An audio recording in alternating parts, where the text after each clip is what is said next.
Na próxima quarta-feira eu recebo no canal Fronteiras do Pensamento Espírita o professor Diego Alberto, que está cursando um doutorado em História do Cristianismo, e a professora Ângela Teixeira, que é doutora em Estudos Linguísticos. Nossa intenção é avaliar o quanto e como os estudos recentes a respeito de Jesus histórico devem impactar a nossa visão a respeito de Jesus no Espiritismo. Embora essa distinção entre Jesus histórico e Jesus teológico fosse apenas implícita quando Kardec escreveu seus livros, ele fez uma opção pelo Jesus histórico. Mesmo quando ele recorre ao Jesus da teologia, que era o material disponível na sua época, ele admite que haja ali imprecisões históricas, porquanto, nas suas palavras, todos os textos foram escritos após a morte de Jesus.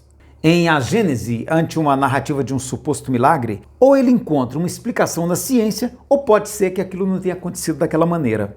A autoridade não está no texto bíblico, mas na ciência, na história. O texto bíblico pode ser compreendido como fonte de sabedoria, de reflexões morais, mas não de verdades históricas.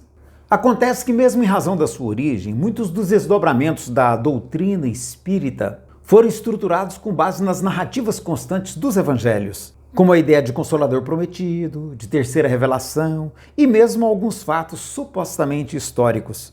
E agora as pesquisas estão mostrando que muitos daqueles relatos podem ser apenas lendas construídas em torno do personagem Jesus de Nazaré.